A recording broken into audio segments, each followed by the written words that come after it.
kita akan mulai acara kita pada pagi hari ini. Terima kasih untuk waktu dan kehadirannya.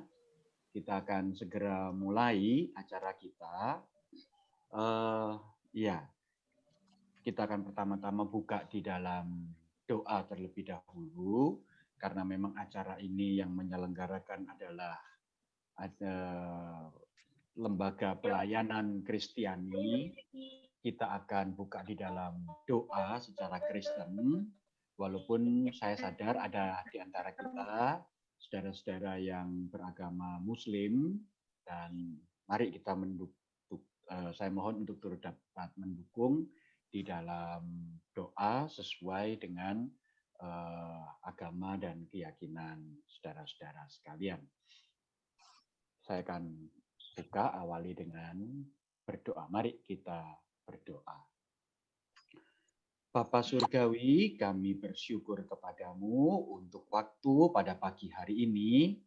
Bersama-sama kami akan memulai acara virtual lecture berkaitan dengan ketahanan pangan nasional. Kami berharap bahwa acara ini sungguh boleh menjadi berkat bagi kami para peserta acara virtual lecture ini. Oleh karena itu, mohon hikmat dari Tuhan sendiri, khususnya bagi para narasumber yang akan menyampaikan materi, juga bagi para pemberi testimoni.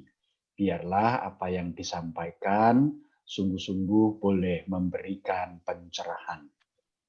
Terima kasih Bapak, kami serahkan acara kami ini dari awal, pertengahan hingga akhirnya hanya ke dalam tangan pengasihan Tuhan Yesus Kristus. Amin. Iya. Ibu Bapak, saudara yang terkasih, di dalam acara virtual lecture ini, pertama-tama saya perlu memperkenalkan diri terlebih dahulu. Nama saya Surya Samudra Giamsyah. Saya adalah seorang pendeta dari Gereja Kristen Indonesia dengan basis pelayanan di Jemaat GKI Taman Majapahit Semarang. Sementara yang akan menjadi co-moderator bersama-sama dengan kita adalah Pendeta Muda Albert Hananto. Beliau adalah seorang pendeta muda dari Sinode Jemaat Kristen Indonesia, GKI, di Salatiga ya Bert ya. Nah, dalam acara virtual lecture ini, itu ada beberapa hal yang perlu untuk diperhatikan.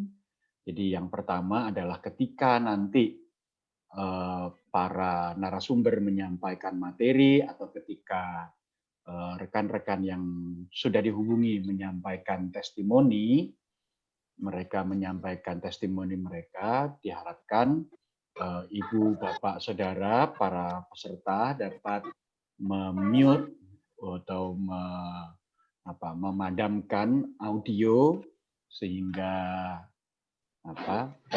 materi dari narasumber dan para pemberi testimoni dapat didengar dengan lancar.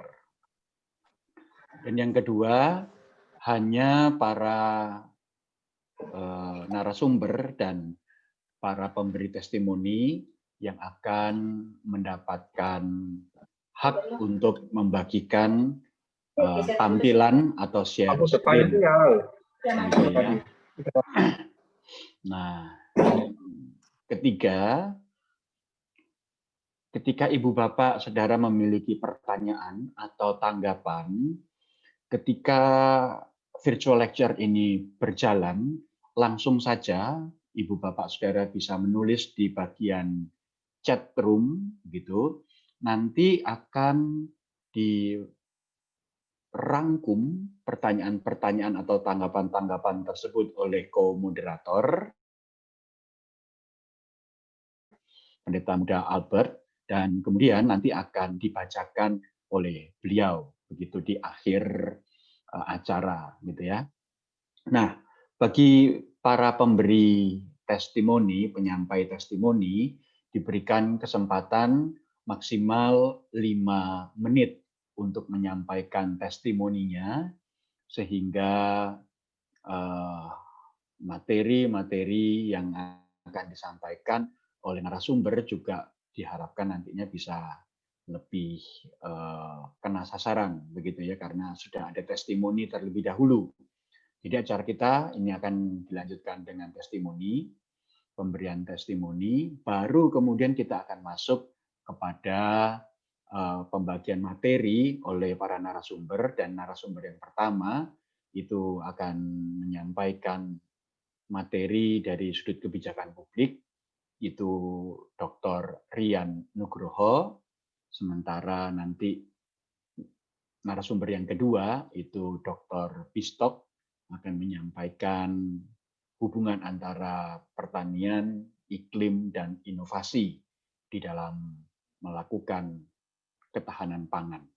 Ya, saya kira itu pengantar yang bisa saya berikan berkaitan dengan teknis pelaksanaan acara kita pada pagi hari ini.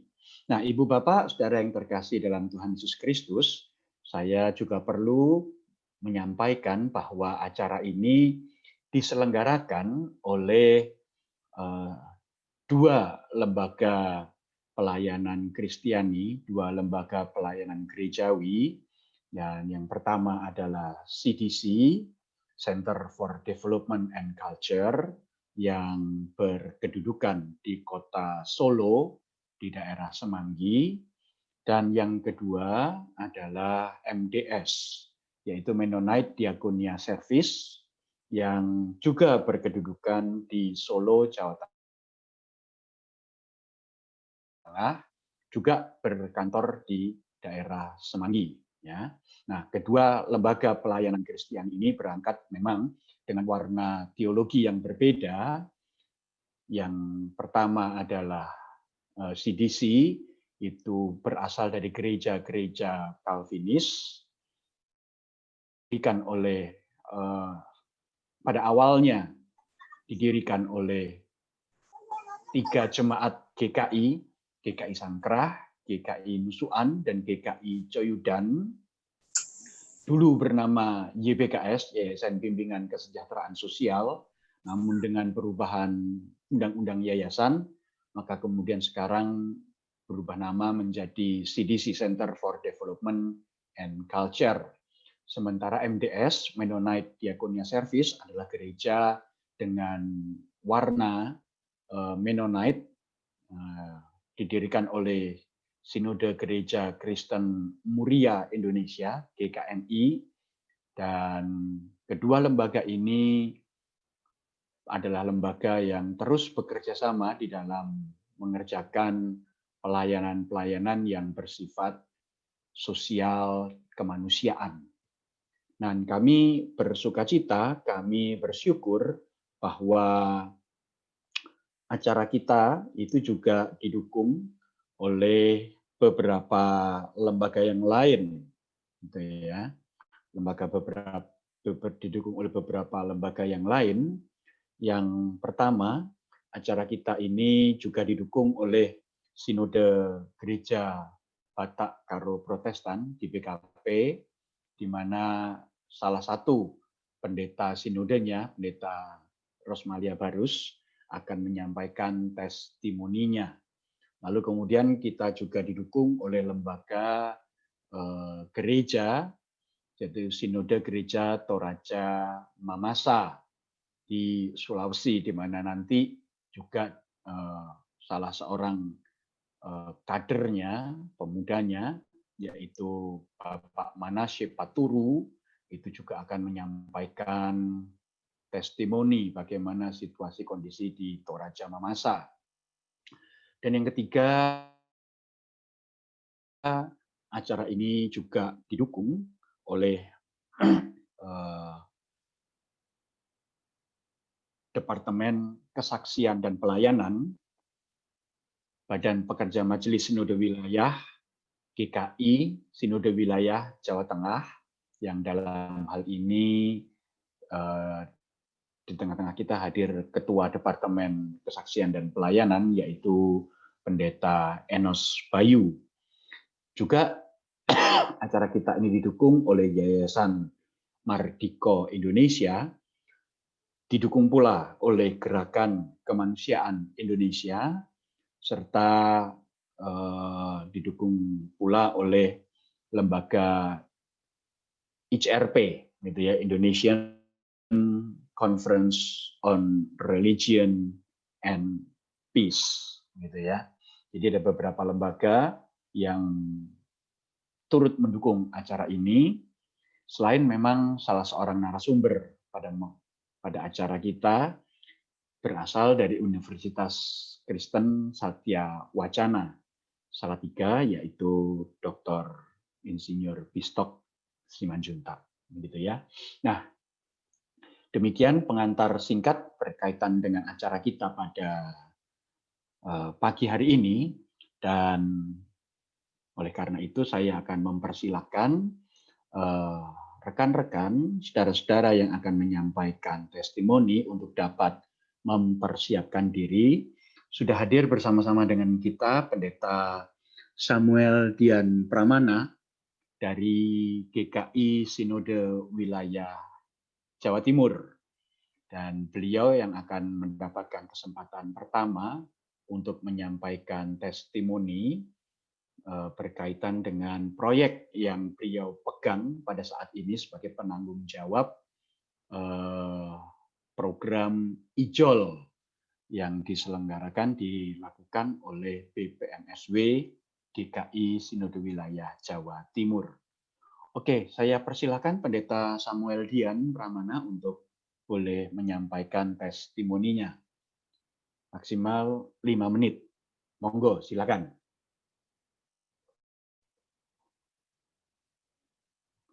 Di-unmute dulu mungkin, Pak Samuel. Ya, iya. Ya, terima kasih. Selamat siang teman-teman semua, rekan-rekan, Pak Surya, juga rekan-rekan pembicara, pendeta yang di tempat ini. Sungguh sebuah kebahagiaan saya boleh diberikan kesempatan untuk berbagi testimoni tentang apa yang kami lakukan di GKI Sinode Wilayah Jawa Timur. Jadi Bapak Ibu, berkaitan dengan isu ketahanan pangan, GKI SW Jatim membentuk GKP, Gugus Ketahanan Pangan, di mana kami punya program untuk melakukan program-program berkaitan dengan ketahanan pangan. Nah, sebetulnya ada beberapa program yang kami sudah persiapkan. Ada yang program jangka panjang dan juga program jangka pendek. Nah, yang jangka panjang itu memang kami memberikan label IJOL farming. Farming itu berarti kita akan menggiatkan jemaat mempunyai pertanian. Dan yang sudah berjalan sekarang pilot project-nya di GKI Bondowoso, itu kita ada penanaman jahe merah yang juga sudah ada MOU dengan sebuah pabrik jamu, gitu ya. Nah, tetapi yang jangka pendek yang sudah berjalan saat ini selama 4 bulan, itu kita memakai nama IJOL Market. Nah, IJOL Market sendiri ini memang kita tujuannya membangun rantai distribusi. Jadi kami tidak memakai istilah memangkas, gitu. Kalau memangkas itu kan kesannya bagaimana. Tetapi kami memakai istilah kami membangun sistem distribusi yang lebih singkat dari produsen, dalam hal ini petani kepada konsumen. Nah, memang awal mulanya dari petani-petani di sekitaran Pacet. Pacet itu kurang lebih 30-an kilo dari Mojokerto. Kami mengumpulkan hasil pertanian mereka, terus kami jual dengan sistem online. Kemudian kami juga mendistribusikan melalui jemaat-jemaat yang anggota jemaat yang mereka membutuhkan pekerjaan, mereka menjadi tenaga kurir atau pengantar. Nah, kalau saat ini setelah berjalan 4 bulan, kami bukan hanya dari Pacet, tetapi juga ada kerjasama dengan PT Midas dari GKI SW Jateng, yang juga memberikan hasil-hasil pertanian yang bisa mereka kelola dari petani-petani di sekitar Ngablak, juga kami dari Batu, Kediri, dan beberapa daerah. Jadi kalau di total sekarang petani atau kelompok tani yang mensuplai kami itu ada sekitar 15 orang, 15 petani atau kelompok tani yang memberikan hasil tani untuk bisa kami salurkan. Nah, respon jemaat ya boleh dikatakan cukup bagus. Mereka bisa melakukan pembelian. Kami sistemnya buka order gitu, pre-order, kemudian kami distribusikan. Dan yang perlu disampaikan bahwa kami ini start-nya bukan gereja mau punya bisnis, bukan. Tapi start kami adalah gereja ingin berkarya dalam pemberdayaan masyarakat, khususnya isu ketahanan pangan dan ketahanan ekonomi. Jadi ke depan kita akan terus mengembangkan, dan saat ini memang untuk pengiriman kita masih di daerah Surabaya dan Sidoarjo. Nah, kendala yang kami hadapi adalah ekspektasi dari konsumen, gitu ya, dengan mental atau dengan sikap jiwa entrepreneur dari para petani yang kadang nggak match, gitu ya. Petani itu kadang pokoknya kami nanam ada hasil, barangnya seperti apa disalurkan. Tapi kalau konsumen kan mengharapkannya barang-barangnya sudah terkemas dengan baik, dengan yang terbaik. Nah, itu. Dan petani juga kami kadang mengalami kendala, sudah sepakat nih sekian kilo untuk kami, tapi kadang di detik terakhir ada konsumen lain bisa dipindah barangnya, gitu ya. Yaitu dinamika yang ada. Tapi semangat untuk berkarya, semangat untuk memberdayakan petani, semangat untuk bisa memberdayakan masyarakat, dalam hal ini jemaat juga yang menjadi landasan kita. Jadi seperti itu, Pak Surya, yang bisa kami sampaikan. Terima Iya, kasih. baik. Terima kasih untuk testimoninya Pendeta Samuel Dian. Menjadi harapan kami bahwa program dari Badan Pekerja Majelis Sinode GKI Sinode Wilayah Jawa Timur, baik yang jangka pendek maupun yang jangka panjang, tetap dapat berjalan dengan baik, dengan lancar, dan bisa menjadi berkat baik bagi para petani maupun juga bagi anggota-anggota jemaat di kota-kota di Surabaya dan Sidoarjo khususnya, dan jika memungkinkan memang meluas ke kota-kota di Jawa Timur yang lain, begitu ya. Nah, juga bagi perusahaan-perusahaan, semoga bisa menjadi berkat juga ketika mereka turut membantu, turut menolong pendistribusian dan pengelolaan bahan makanan atau pangan ini. Terima kasih Pendeta Samuel Dian untuk waktu, untuk tenaga, untuk sumbangsih testimoni yang sudah diberikan. Selanjutnya dari Jawa Timur, Ibu Bapak Saudara yang terkasih, kita akan lanjut terbang ke Sumatera Utara dan kita akan mendengarkan testimoni yang akan disampaikan oleh Pendeta Rosmalia Barus dari Sinode GBKP, Gereja Batak Karo Protestan. Beliau juga adalah pendeta khusus sinode untuk bidang diakonia. Oleh karena itu, saya persilahkan bagi Ibu Rosmalia untuk boleh menyampaikan testimoninya. Baik, Pak Surya, terima kasih. Bapak Ibu, saya senang sekali diundang untuk sharing dalam pertemuan kita hari ini. Dan saya sebenarnya tidak punya kapasitas yang mungkin Bapak Ibu harapkan, tetapi saya hanya mau share bagaimana kondisi kami di lapangan di Tanah Karo.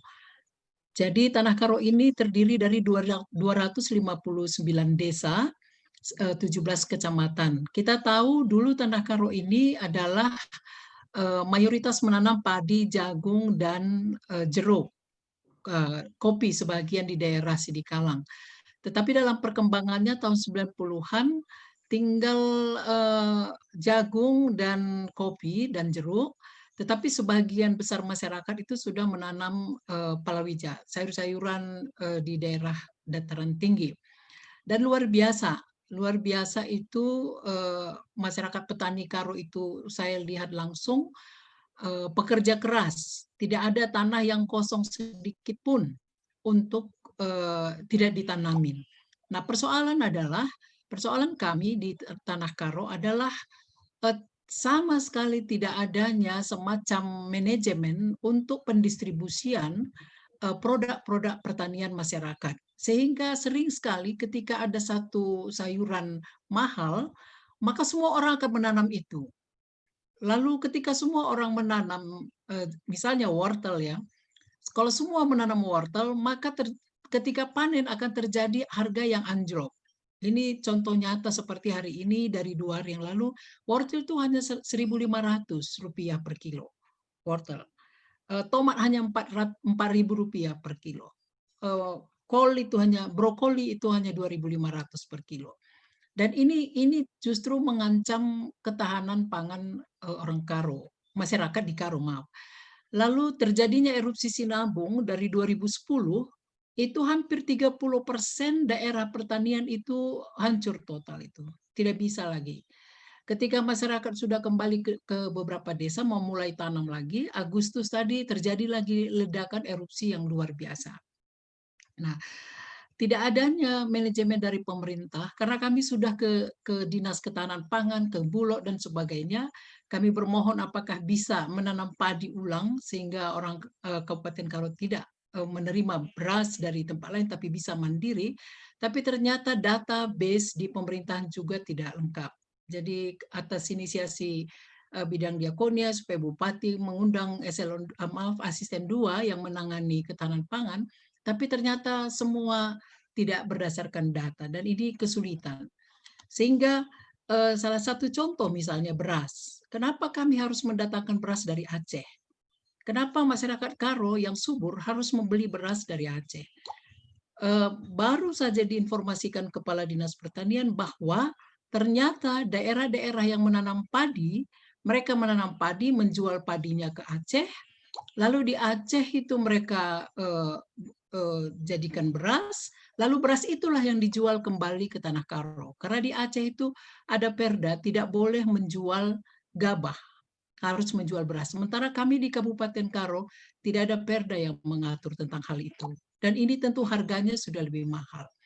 Nah, adanya erupsi Sinabung yang belum selesai sehingga saat ini, adanya COVID, ini betul-betul kami secara gereja agak sangat mengkhawatirkan kondisi ketahanan pangan di Tanah Karo yang berdampak kepada ekonomi dan pendidikan anak-anak. Jadi kami berterima kasih salah satu GKI itu mensupport anak-anak Sinabung untuk beasiswa.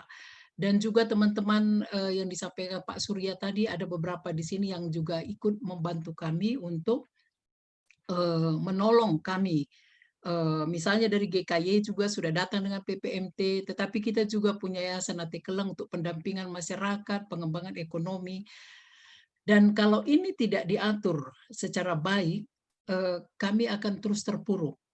Jadi sayur-sayuran ini sampai ke kota manapun, tetapi di kampung kami sendiri sayur ini tidak punya harga. Misalnya contoh itu pekerja ladang yang pekerja harian untuk bekerja di ladang itu diupah itu Rp80.000 per hari. Tetapi ketika harga tomat hanya 3.000, 4.000, itu tidak mampu pemilik produksi itu membayar. Dan tidak mungkin dia petik sendiri, harus ada tenaga kerja. Jadi ini bersentuhan juga dengan ribuan tenaga kerja yang ada di Tanah Karo. Ribuan tenaga kerja harian itu juga terancam untuk ekonomi mereka. Dan ini menjadi tanggung jawab gereja juga, walaupun mereka bukan anggota GBKP. Kami merasa itu bagian dari tanggung jawab kami. Nah, terakhir yang saya mau sampaikan, COVID juga telah mengancam kami dari segi harga tadi. Jadi di awal April, akhir Maret, awal April, itu dengan ada isu COVID, memang luar biasa terjadi di pertanian Karo.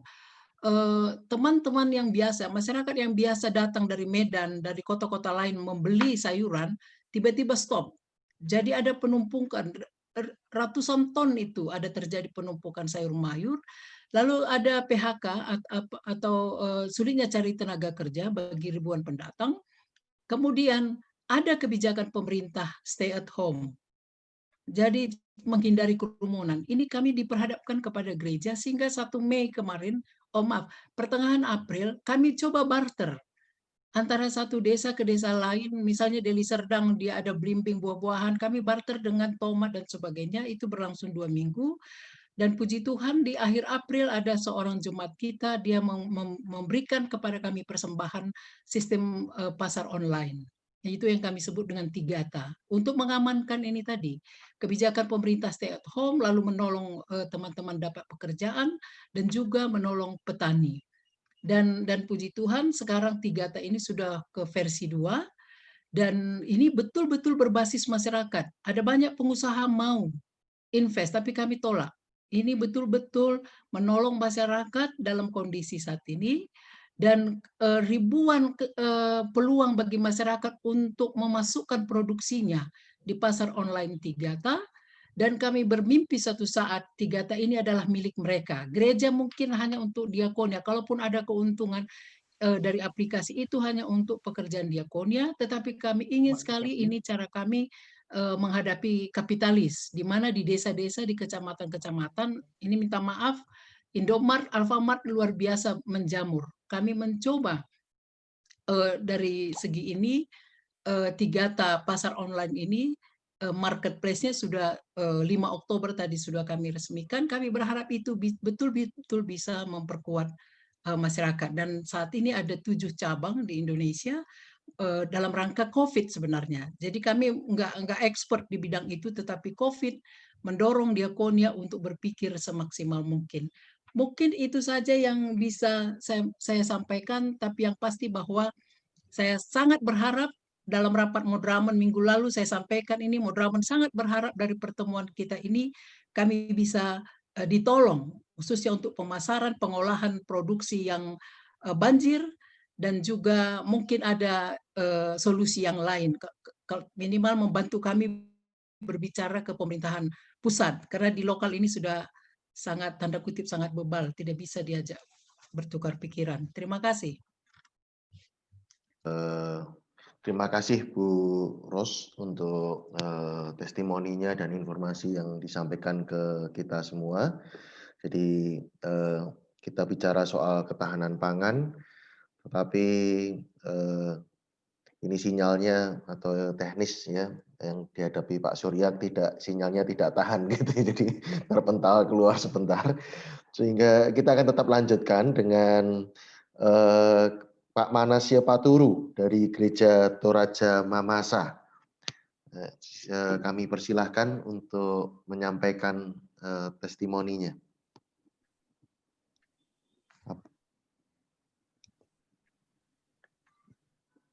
Atau sebentar. Atau juga terpental keluar.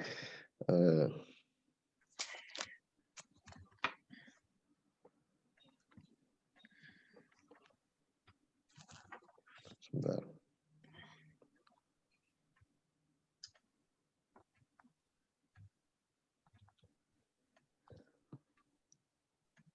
Barangkali sambil menunggu, Bapak Ibu peserta, jika ada pertanyaan bisa ditulis di kolom chat.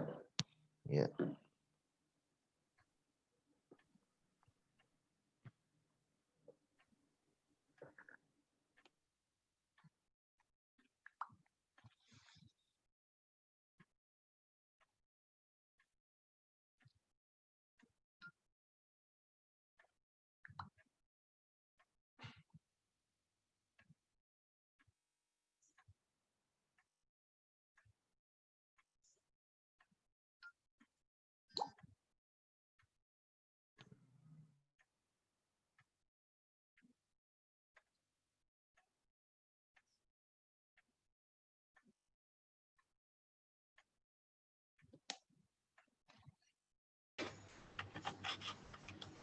Oke.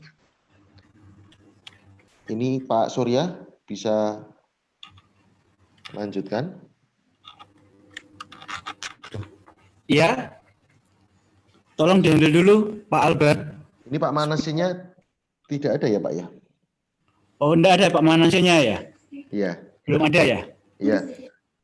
Baik. Apakah Pak AWT sudah ada, sudah masuk?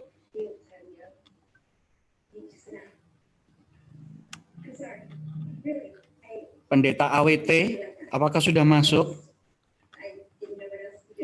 Sepertinya belum ya. Ini ada speaker GKI Temanggung, siapa ya? Oh, bukan. Baik, kalau memang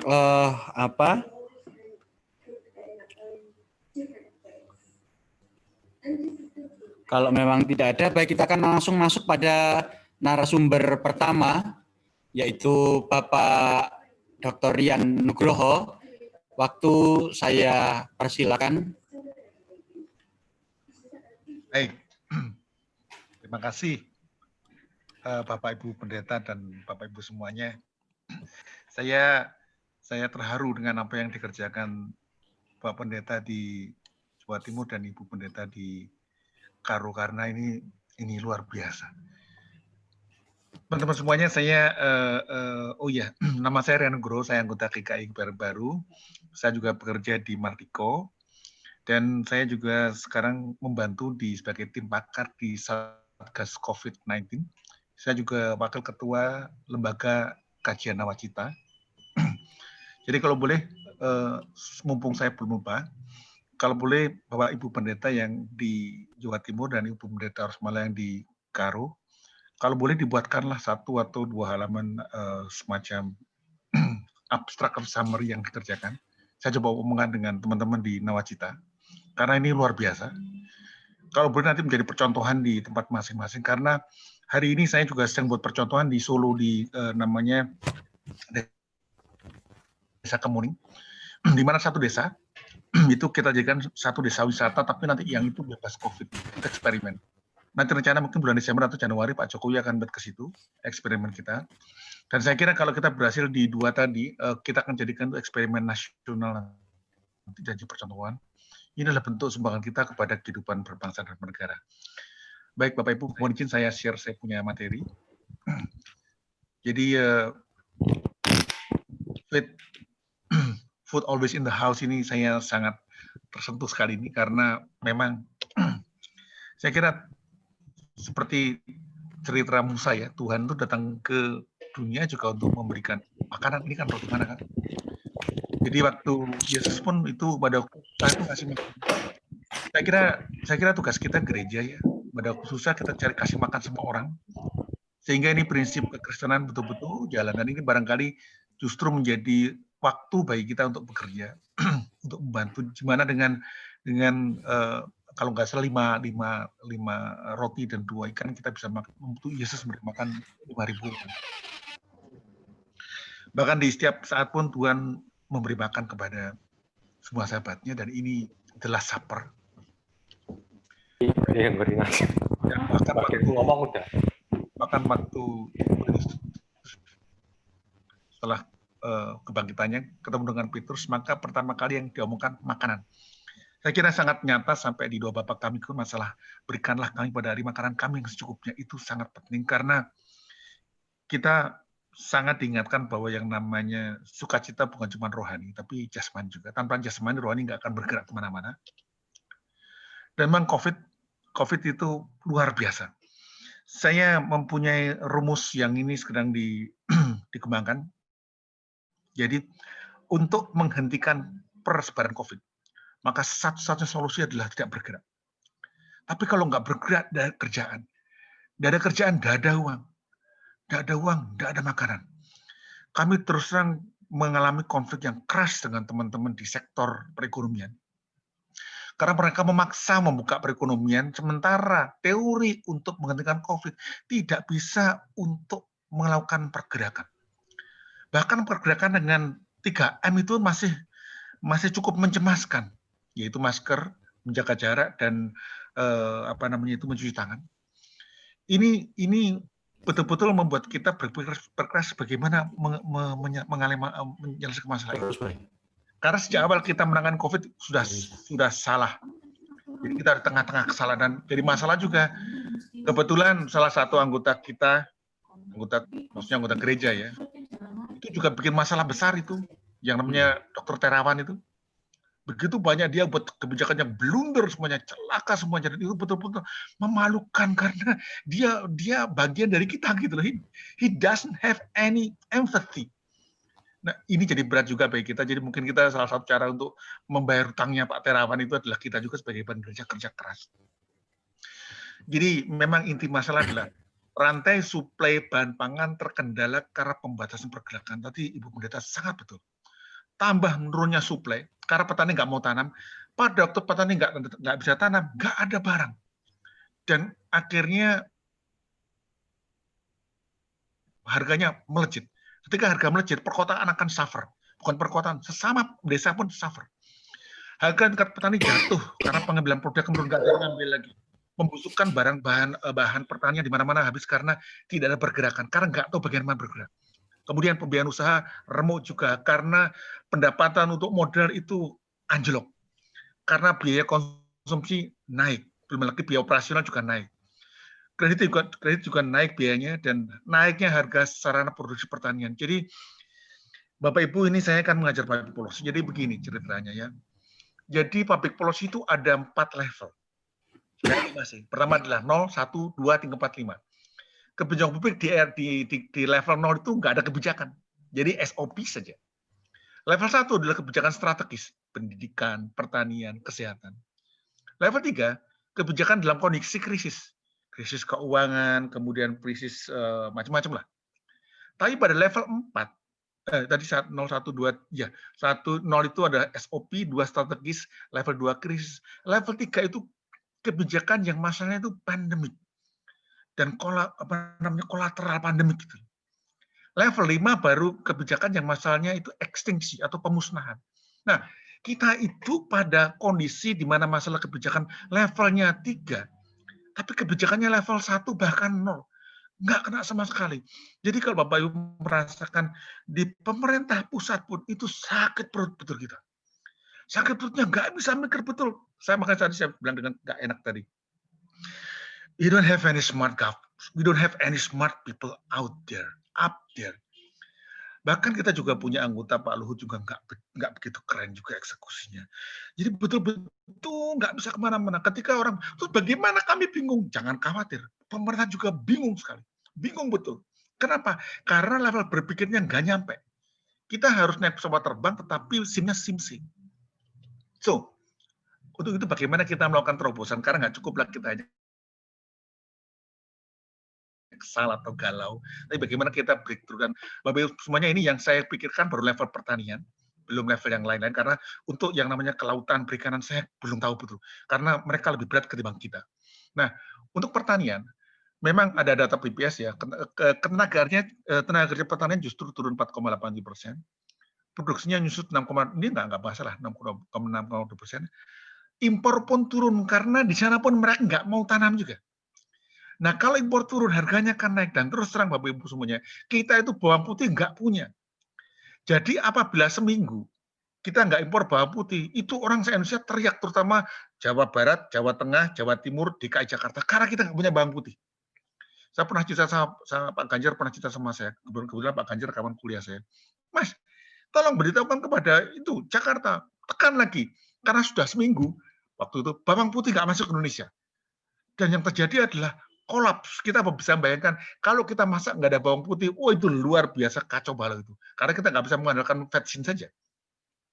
Nanti kita jadi punya keluarga micin nanti. Udah anak-anak micin, keluarga micin, nah celaka nanti kita punya negara micin nanti.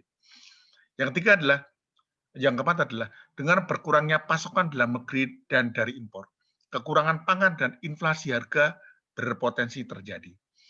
Nah, ini yang dicatat oleh Pusat Informasi Harga Pangan Strategis. Kenaikan harga pangan itu adalah impor gula, bawang merah, bawang bombay, yang kebetulan ini dibuka lagi sehingga turun lagi pada bulan Juni 2020. Memang secara umum kita masih boleh bernapas lah, karena data dari Menteri Pertanian sampai akhir Desember 2020, untuk beras itu masih ada stok 6,1 juta ton. Ini yang membuat kita semakin yakin, jangan kemudian untuk mencegah supaya orang nggak panik buying beras. Ini nanti saya udah share ke materi, udah saya share ke Pak Surya, nanti tinggal di share dengan teman-teman semua data seperti ini. Bahkan misalnya untuk carryover 2021. Tapi yang terjadi adalah ini akan terjadi defisit, ini sudah terjadi. Defisit stok pangan, stok bahan pokok pada April 2020. Untuk beras itu ada 7 provinsi, yaitu Riau, Bangka Belitung, Kepulauan Riau, Kalimantan Utara, Maluku Utara, dan Papua Barat. Untuk jagung 11 provinsi, di Sumatera 3 provinsi, Jawa 3 provinsi, Kalimantan 2, Papua 2, dan Bali masuk mengalami kelangkaan jagung. Cabai besar itu ada 23 provinsi. Minyak goreng, untungnya ini karena distribusi modern sehingga cukup surplus di semua provinsi. Teman-teman Bapak Ibu semuanya, ini saya juga share datanya. Jadi kita lihat ke Sumatera Utara ya. Sumatera Utara itu yang mengalami shortage itu justru cabai rawit dan bawang putih karena kalau beras, jagung dan sebagainya sepertinya masih aman, tetapi kayaknya di mikro supaya nampaknya nggak dipantau oleh teman-teman daerah ini. Kemudian kalau Jawa Timur itu mana Jawa Timur? Jawa Timur di bawah itu nomor 15, itu shortage-nya hanya di bawang merah, kemudian bawang putih dengan gula pasir. Nah ini yang barangkali bisa dilihat supaya nanti kita bisa mengantisipasi di mana yang itu akan mengalami kekurangan. Ini yang lain-lain ada Nusa Tenggara, tadi di Mamasa tadi ya, Toraja dari Sulawesi Tengah tadi ya. Sulawesi Tengah itu yang shortage itu adalah cabai besar, kemudian bawang putih dan gula pasir sama dengan Jawa Timur ini. Ini data yang menunjukkan bahwa untuk beras masih aman, minyak goreng aman, yang nggak aman gula, jagung, dan bawang merah. Jadi mungkin dengan demikian salah satu kampanye kita adalah bagaimana agar kita tidak makan gula berlebihan, nanti berbahaya bisa diabetes. Saya ini komorbid Bapak Ibu, jadi saya nggak bisa kemana-mana karena komorbid dilarang pergi, karena komorbid saya diabetes, dan kalau diabetes kena COVID itu kata teman-teman medis wassalam, karena obat untuk COVID itu langsung meningkatkan gula darah, sama dengan teman-teman yang punya darah tinggi tidak boleh kena komorbid, nggak boleh kena COVID. Begitu kena COVID itu obatnya langsung membawa tensi Bapak Ibu naik dan itu nggak terbendung. Ini negara-negara lain di Selandia Baru itu yang namanya petani dapat insentif. Jadi mereka yang tetap bertani, mereka diberi uang oleh pemerintah agar mereka terus bertani. Sama juga di Thailand. Jadi petani-petani yang terus bertani dikasih uang sampai ini 5 miliar US dollar. Nah, di China, nah ini saya sangat salut dengan Pendeta Rosmalia. Untuk nanti kita ada beberapa solusi untuk kasus di Karun nanti. China itu digital platformnya masuk ke pertanian sehingga antara seller buyer ketemu. Dengan demikian terjadi yang namanya itu tim penumpukan tidak ada lagi karena sudah pasti siapa yang beli, siapa yang jual. Nah nanti ini berkait dengan kasus yang dialami oleh Bapak Pendeta yang di Surabaya tadi, Jawa Timur tadi, masalah mutu. Jadi dengan demikian terkait dengan pelatihan masalah yang namanya kewirausahaan. Bapak Ibu, ini betul-betul bikin stres kita. Saya bekerja barangkali sudah di 32 provinsi, termasuk namanya mengembangkan pelaku usaha kecil untuk sektor pertanian, kemudian perkebunan rakyat, dan pertanian untuk perikanan. Dan ketika saya masuk, betul-betul stres. Kenapa stres? Saya kalau boleh katakan dengan bahasa saya tegas, pemerintah kita nggak kerja, nggak mau kerja. Maunya cuma bagi duit doang. Setelah itu dianggap udah kerja. Aduh, saya dari ujung yang namanya Aceh sampai Alor. Saya belum masuk Papua. Papua saya nggak berani. Itu kita baru tahu yang namanya masyarakat di level bawah tidak pernah diajari manajemen. Ngeri Bapak Ibu. Oke, saya ajar manajemen ya. Ada seorang antropolog dari Prancis namanya, sebentar, saya nggak lupa. Di abad 17 ini. Saya lupa, nanti kalau ingat saya sebutkan namanya.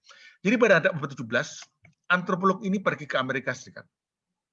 Dan dia menemukan bahwa bangsa yang akan maju di dunia dan nggak bisa dikalahkan adalah Amerika Serikat. Karena Amerika Serikat, masyarakatnya mempunyai budaya berasosiasi. Hari ini namanya budaya berorganisasi. Tepatnya budaya manajemen. Hanya dengan manajemenlah kita bisa memajukan suatu komunitas atau kelompok atau organisasi. Guru besar manajemen Peter Drucker, dia mengatakan dengan sangat tegas, management and management alone that can create value and therefore prosperity. Jadi manajemen itu intinya adalah satu, disiplin untuk mengelola bisnis. Kedua, inovasi. Yang ketiga, pemasaran. Hanya itu saja. Disiplin mengelola bisnis artinya adalah kalau memang produknya adalah A, maka buatlah produk A itu sesuai dengan kualitas produk A itu. Volume juga sama. Waktunya panen juga sama. Dan tentunya waktu delivery juga sama. Kita sekarang mengenal dengan istilahnya dari namanya prosedur namanya quality control. Ya. Yang kedua adalah yang namanya inovasi. Jadi menemukan hal-hal yang baru yang membuat yang namanya nilai pertanian naik. Pada waktu saya di Alor itu yang namanya asam Jawa itu harganya nggak ada harganya. betul-betul hancur itu, kalau nggak cuma berapa 50 per kilo diborong semuanya bawa ke Surabaya, akhirnya Surabaya harganya 5 ribuan dialor 50 rupiah. Padahal di Surabaya itu 5.000 sampai 10.000 dan itu harganya terus naik karena asam, namanya asam Jawa namanya, padahal asalnya Alor itu. Bagus di sana. Nah, kemudian kita mengajari masyarakat di Alor untuk memisahkan antara kulitnya dengan dagingnya dengan kelungsunya, bijinya. Ketika kita pisahkan langsung naik jadi 150. Jadi nggak usah kemana-mana, sudah naik di situ. Kemudian yang namanya kenari, kemiri. Kita ajarkan untuk, jadi Bapak Ibu semuanya, ternyata manajemen nggak pernah diajarkan. Dan kemudian setelah manajemen pemasaran.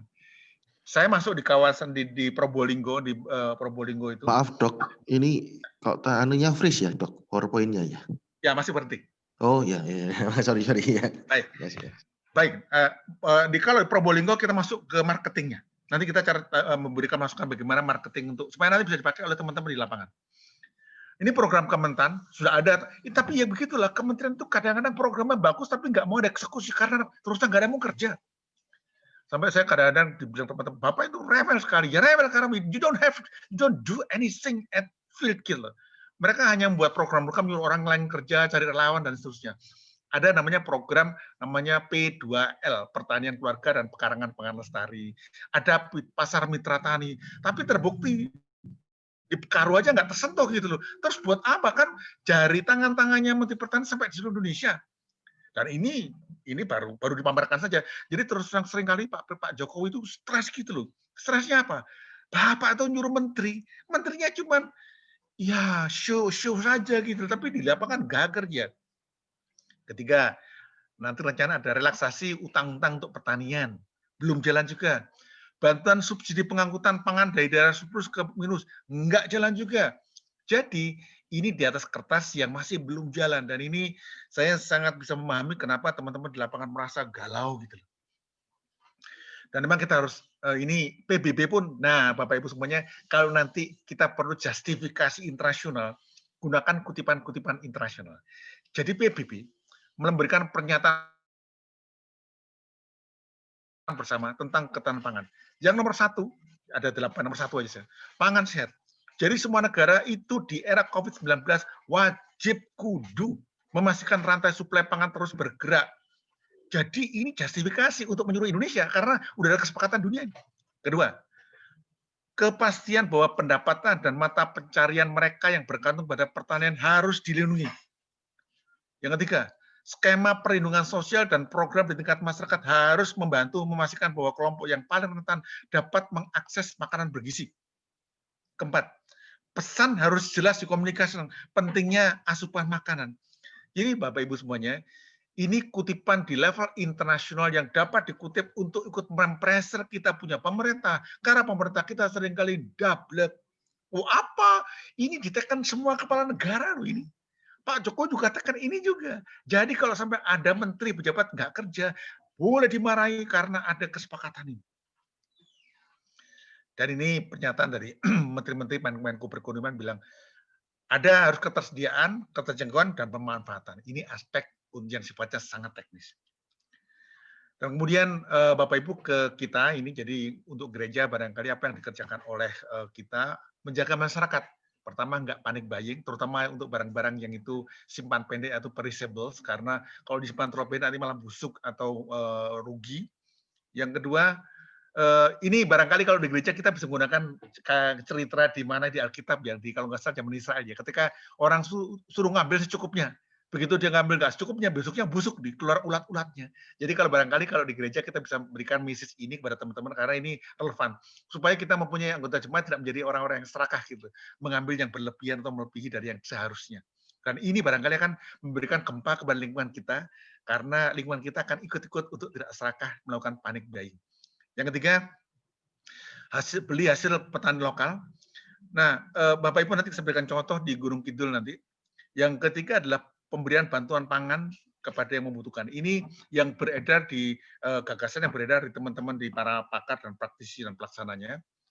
Jadi kalau boleh, ini ada beberapa list agenda gereja kita. Kalau boleh kita cluster jadi namanya kontribusi keimanan dan keamanan. Kalau di klaster keimanan, Saya kira sudah tepat kalau kita memberikan message bahwa kehadiran gereja sama dengan kehadiran Kristus, memberi makan rohani dan jasmani. Karena Tuhan juga ingin kita hidup semua, memberikan karya nyata di dunia. Karena kalau udah mati semua kan nggak ada karya nyata. Kalau udah di sorga, karena kan Tuhan kerja semuanya, kita nggak ada kerja lagi. Kerja kita kan di dunia. Kedua, kondisi COVID-19 boleh jadi kita jadikan sebagai pengulangan, di mana Yesus memberikan makan 5.000 orang dengan 2.000, 5.000. Saya barangkali karena saya bukan orang yang bagus di keimanan, jadi mungkin saya selalu salah karena mungkin 5.000 betul. Jadi dengan 5 ketel roti dan 2 ekor ikan, artinya kita bisa membuat eksperimen dengan segala kekurangannya, kita bisa mencukupkan. Yang ketiga adalah pandemi COVID memberikan alarm pada kita gereja untuk menjadikannya jadi agenda baru. Karena Bapak Ibu semuanya, kemungkinan COVID akan berkelanjutan. Dan ini sangat mengerikan karena kalau orang jadi lapar maka dia akan menjadi ngawur dia. Dan keempat, nampaknya yang diberikan oleh Bu Pendeta Rosmalia dengan Pak Pendeta dari Jawa Timur tadi luar biasa. Kita melakukan yang namanya komunitas ketahanan pangan gereja. Ini yang namanya the living Mardiko. Betul-betul living karena jalan di tengah masyarakat day by day berpola marturia, diakoni atau kononi. Ketiga-tiganya jalan bersamaan. Dan untuk generasi milenial, ini sudah dikerjakan di tempatnya Pendeta Rosmalia. Saya kira perlu mengembangkan gagasan berbasis digital untuk komunitas lokal, untuk jaga supply chain, minimal pakai WA atau aplikasi yang simple. Sekarang kami baru saja di tim Satgas kami bikin aplikasi. Ternyata bikin aplikasi itu sangat mudah, asal jangan ribet-ribet aja. Kalau perlu nggak usah animasi, nggak usah. Cukup yang namanya basic saja. Dengan demikian nggak perlu bandwidth yang gede. Nah, yang pasti adalah pembeli dengan penjual ketemu. 1, 2, 3, 4, 5, 6. Barangkali ini kalau boleh kita bersama-sama semua gereja di Indonesia, kita mendeklar diam-diam lah kalau perlu. Gereja sebagai pusat gagasan, ingat loh, pusat gagasan ketahanan pangan Indonesia. Sehingga semua warga gereja menjadi lilin-lilin yang nyala di mana-mana. Kenapa? Pusatnya dari gereja. Saya kira sangat sepakat, gereja nggak usah berbisnis, tapi biarkan semua warga gereja berbisnis dengan cara seperti ini, sharing economy. Bapak Ibu, ini akan menjadi hal yang unik barangkali. Sehingga majelis-majelis, pekerja-pekerja gereja, pendeta-pendeta, berpikir gimana ya? Jadi kita tidak lagi habis waktu ngurusin administrasi. Dengan demikian kita lebih tertantang hal-hal yang baru. Dan kalau perlu, kita umumkan, oh ide ini dari majelis mana, dari pendeta mana. Warga gereja pun kalau perlu disuruh, semua warga gereja diminta mengirimkan ide ke websitenya gereja, ke WA group, kemudian dibikin database. Dengan demikian, paling tidak kita punya bank data gagasan ketahanan pangan sampai yang paling mikro. Hari ini bersama dengan teman-teman di kami punya yayasan tadi lembaga Nawacita tadi, kami mengembangkan yang namanya itu larva lalat. Larva lalat yang itu ternyata dimakan di Jepang. Dan sekarang kita lagi eksperimen, dan kita bukannya di Indonesia nanti, kalau orang Indonesia belum bisa makan larva lalat, kita akan ekspor ke Jepang nanti pertama-tama. Kemudian kita sedang persiapkan juga dengan teman-teman di lapangan di Jawa Tengah ini masalah kambing. Kemudian juga yang namanya itu, saya lupa namanya, tanaman yang itu buat itu loh, untuk orang diabetes itu loh. Nah, yang ketujuh adalah kita memastikan bahwa kita jadi gereja yang hidup, memberi makan lingkungannya, baik rohani, jasmani, dan keilmuan. Jadi Bapak Ibu, saya kira ini yang penting disampaikan Pendeta Semula tadi, bagaimana kita meminta para anggota gereja kita yang sekolahnya manajemen, yang kerja di perusahaan-perusahaan yang kerja manajemen, mereka kita minta menjadi pelatih manajemen di masyarakat. Gimana sih? Manajemen itu setidaknya ada 4 hal. 1, bagaimana manajemen usahanya, produknya gimana bermutu, dijaga volumenya, delivernya pas. Kedua, pencatatan. Harus dicatat. Masa kita tuh malas nyatat, semuanya diingat-ingat, dan akhirnya lupa semuanya. Mencatat jumlah produksinya, dicatat saja. Karena kita bukan masyarakat yang suka mencatat. Kita masyarakat yang suka mengingat-ingat. Yang ketiga, catat keuangannya. keluar masuknya. Kita ikuti teman-teman yang saya sangat mencermati teman-teman yang saudara kita yang itu etnis Tionghoa yang itu mereka aduh betul-betul disiplin mencatat keuangan. Saya bahkan belajar dari orang namanya Tanri Apeng, Menteri BUMN Komut Pertamina, dirutnya Bakri. Dia itu membuat catatan keuangan day by day. Dicatat betul. Dia bilang, ini adalah pertanggungjawaban saya kepada diri saya sendiri. Nah, nanti kalau gitu, kalau mencatat uang bukan karena mau akunting, tapi pertanggungjawaban pada dirinya sendiri. Yang keempat adalah bagaimana terus mampu berinovasi dan memasarkan apa yang dipunyai dengan semakin meningkat. Nah, itu tadi berhubungan dengan keimanan. Keamanan. Pertama pasti jangan panik buying. Ini perlu ditanamkan supaya karena warga gereja kadang-kadang warga gereja teman-teman kita yang Kristen ini kadang-kadang nggak beda dengan yang lain. Begitu ada isu apa itu langsung ikut panik buying, bikin semuanya makin keras. Yang jadi isu kan kita kan orang Kristen banyak yang kaya kan, begitu ras jadi masalah ini. Jadi kalau nggak kaya ngerasa sedikit, kalau kaya rasanya banyak ini. Jangan sampai kita jadi bagian dari ras panik buying tadi. Yang kedua, ini yang agak unik, level paling mikro, menjaga pola makan setiap keluarga Kristen. Agar kalau makan itu yang sehat dan cukup. Sehingga ini justru bagian dari orang Jawa bilang tirakat. Hidup sesederhana mungkin dan justru sehat. Karena biasanya mungkin makannya pakai daging melulu, sekarang mulai makan pakai sayur, jumlahnya dikurangi juga. Ini adalah bagian di mana kita belajar untuk hidup sehat. Ini yang paling mikro. Komunitas. Gerakan cukup pangan. Jadi beberapa tempat di Jawa Tengah kami sarankan agar yang namanya komunitas-komunitas itu yang punya duit menyewa pekarangan desa untuk ditanami yang namanya palawija, yaitu jagung. Kalau jagung nggak susah. Jadi ketela pohon sama ketela rambat. Kalau sudah panen dibagi saja, nggak perlu diperdagangkan. Dan nanti kita kembangkan metodenya. Metodenya adalah model filantrop. Nanti untuk Pendeta Rosmalia nanti kita mengembangkan investasi filantrop atau istilahnya adalah angel investors. Kemudian untuk bisnis, memperkuat pasokan manajemen pasokan di tingkat petani dan bantu dengan platform digital. Nah, untuk pasokan ini yang paling penting adalah bagaimana antara dari lokasi ke pasar tadi. Ini saya nggak tahu bisa dilaksanakan apa tidak, karena pada saya di Papua, di Timika itu yang terjadi adalah ibu-ibu di Papua, mereka panen sayur-sayurnya jam 3 atau 4 pagi, waktu gelap itu. Dan kemudian mereka perlu waktu sampai 6 jam sampai ke kota. Jadi habis panen mereka jam 4, sampai di kota jam 10. Waktu di kota sayurnya sudah layu semua, hancur harganya. Nah, setelah saya turun dalam seperti itu, saya minta kepada yang namanya waktu Bupati Papua ya. Udah Pak, karena lokasinya begitu jauh. Dulu mereka beli yang itu kayak Toyota, kayak mobil bak gitu. Jangan Pak, beli truk saja. Jadi kalau perlu kondisi seperti ini, barangkali kita bisa bergotong royong, carilah yang namanya itu crowdfunding. Crowdfunding itu ada crowdsourcing. Crowdfunding di mana saudara perlu truk. Truknya itu diberi dengan gratis, tapi nanti cuma bayar yang namanya sopirnya aja. Tapi truk itu mengambil dari desa ke kota. Jadi dibawa oleh yang namanya armada truk tadi. Bahkan kalau perlu ini jadi bisnis baru atau orang mau ke situ, tapi yang penting ada yang namanya crowdfunding untuk pengadaan alat transportasi tadi. Kemudian ini yang sedang kami perjuangkan juga agar pemerintah pada kondisi krisis ini pemerintah kadang-kadang kan mikirnya pengusaha besar saja.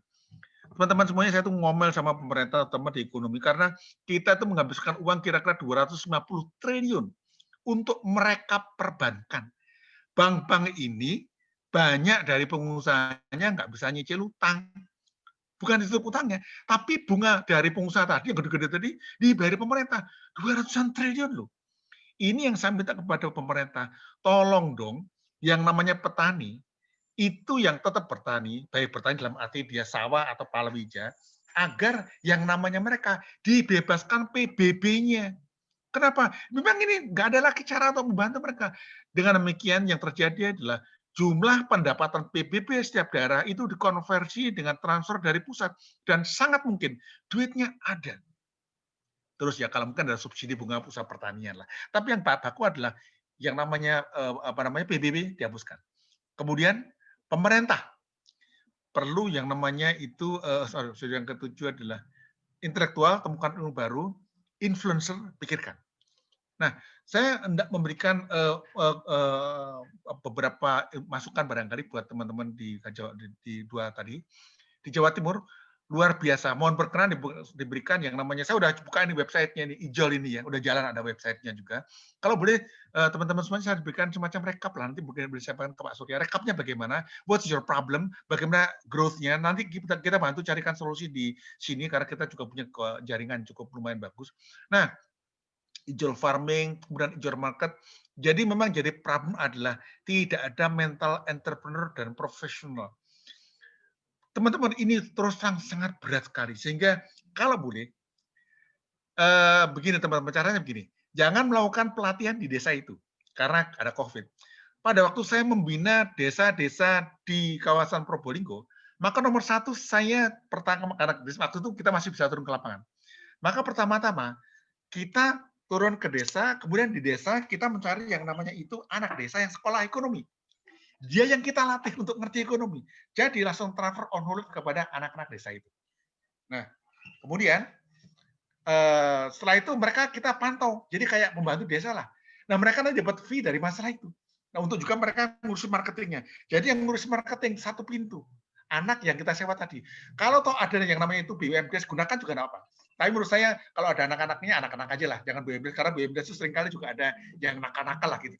Nah, untuk yang namanya untuk di Ibu Pendeta Rosmalia tadi, Ibu ini luar biasa Ibu. Jadi begini, pertama-tama Ibu tinggal naik stepnya adalah begini. Ibu tinggal mencari investor. Tapi begini caranya Bu. Kalau cari investor, kembangkan yang namanya itu philanthropic investor. Jadi begini, diumumkan saja bahwa yang namanya gereja, terutama gereja ya pakai nama gereja apa? Bahwa komunitas yang dibina oleh gereja hendak mengembangkan kondisi seperti ini model manajemennya. Nanti kalau perlu kita bantu menyiapkan model manajemennya, proposalnya. Untuk itu mencari yang namanya philanthropic investor, di mana investasinya itu diberikan kepada sebuah namanya, sekarang namanya SWF lah, kerennya, Sovereign Wealth Fund. Jadi dana kesejahteraan gitulah kira-kira gitu. Nah, dana itu dimasukkan dalam sebuah kantong tadi, tetapi ada ketentuan bahwa si investor tidak meminta kembali uangnya. Nah, bayangkan kalau kita minta satu orang itu taruh 1 juta aja. Kalau yang ikut itu ada orang 100, paling tidak ada 100 juta. Lumayan itu. Dan itu mereka boleh mendapatkan terus.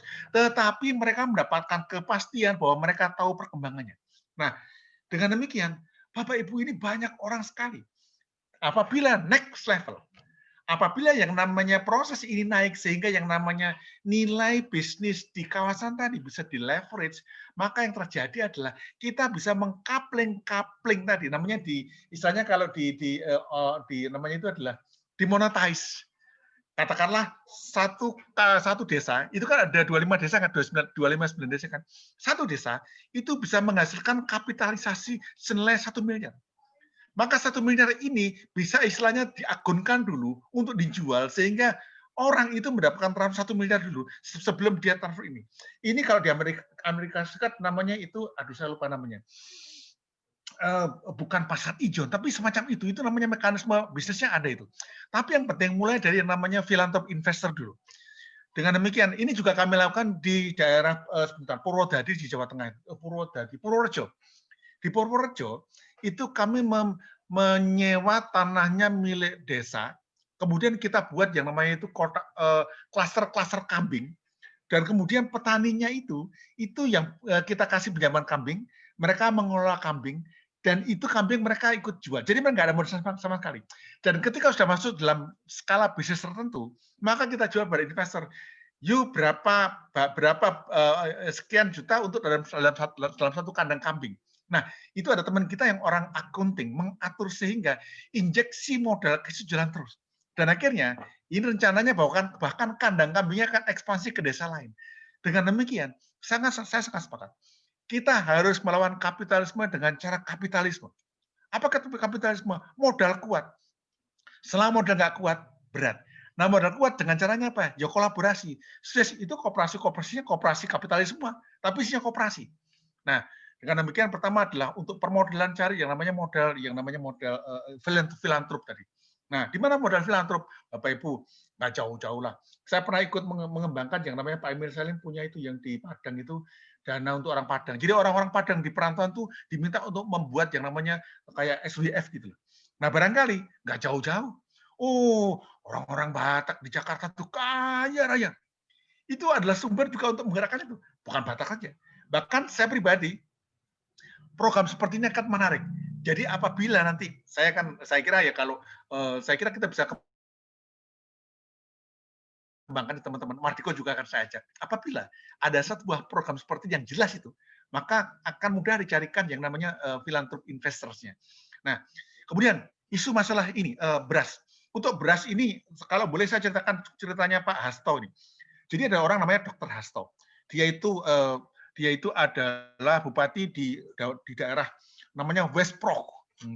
West Prok itu Kulon Progo itu. West itu Kulon atau Timur. Progo itu Progo, jadi Jawa Tengah di Yogyakarta. Jadi Pak Hasto ini pada waktu jadi bupati di Yogyakarta, bupati di Kulon Progo, itu dia temukan yang namanya petani begitu panen hancur itu berasnya itu. Kenapa? Ya habis seperti itu. Untuk itu Pak Hasto kemudian membeli padi petani untuk dibagi-bagikan kepada PNS sebagai beras jatah. Nah, saya lagi mikir apa yang bisa kerjakan di kawasan ini. Mungkin juga, tapi ini agak berat ini. Saya nggak tahu siapa bupati di Karu sana, tapi kalau boleh saya diberikan kontaknya, saya akan berikan teorinya Pak Hasto supaya yang terjadi adalah kita tidak pernah mengalami defisit beras karena kita bisa yang namanya itu barter beras dengan kawasan lain. 3T, oh Ibu sangat luar biasa Ibu Pendeta. Saya ingin tahu kalau nanti saya diberikan gambarnya, karena nanti ini kan kalau boleh kan kita leverage ini ya. Kita leverage artinya bukan kemudian diambil alih, tapi kalau belum dikuatkan dan kemudian kita bisa jadikan yang namanya komunitas, nggak usah dagang se-Indonesia deh, komunitas dagang Sumatera Utara. Nah ini menjadi kuat dan ketika jadi komunitas dagang, kebetulan kita punya teman-teman itu ada di, kita punya yang namanya itu komunitas koperasi dan itu punya akses dengan Menteri Koperasi.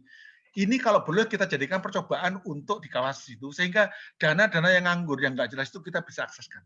Jadi dengan demikian untuk dua hal tadi, mohon barangkali bisa dibuatkan kayak apa ya, write up sigalnya gitu, untuk kemudian kita bisa bantu bagaimana kita kembangkan. Karena kalau bisa ini menjadi produk nyata dari gereja untuk juga keimanan dan keamanan tadi. Jadi ini beberapa nanti Bapak Ibu, ini yang saya sampaikan di teman-teman Jawa Tengah waktu itu di Coyudan.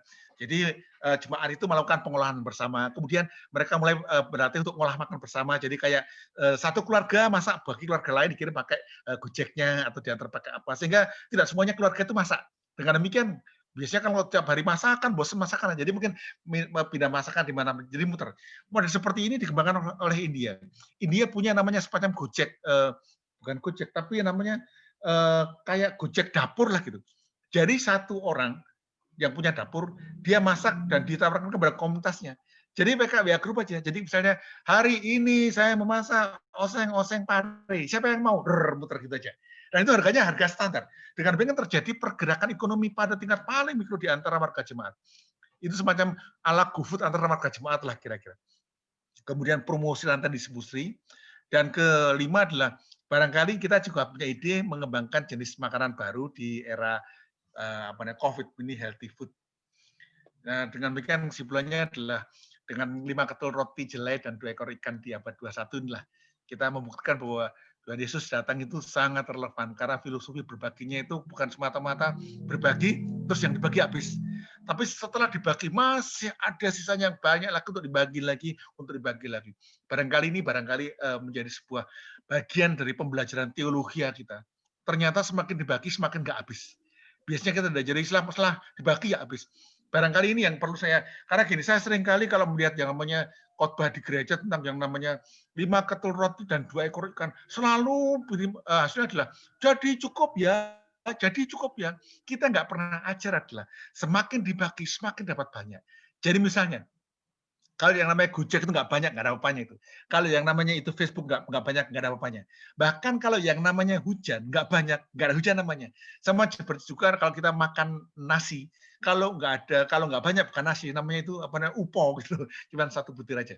Jadi Bapak Ibu semuanya yang kami banggakan dan kami cintai dalam Tuhan Yesus, saya kira itu yang boleh kami bagi dan mohon maaf atas kurang-kurangnya.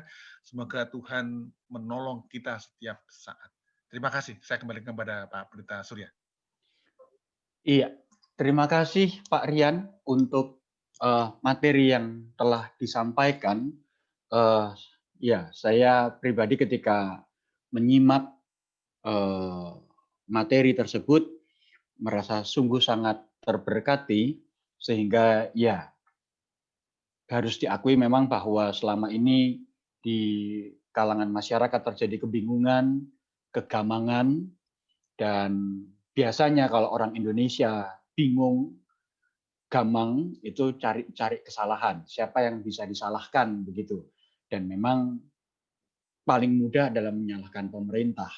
Tetapi dengan penjelasan dari Dr. Rian, kita mendapat informasi bahwa ya memang ada kesalahan yang dilakukan oleh oknum-oknum di dalam pemerintahan, tetapi ya memang keterbatasan kita semua, bahwa teman-teman di dalam pemerintahan sendiri pun tidak memiliki ilmu yang cukup di dalam mencoba untuk mengatasi pandemi yang bisa menjalar, bisa merembet pada krisis-krisis yang lain, dan akibatnya bisa mengancam krisis pangan di Indonesia ini.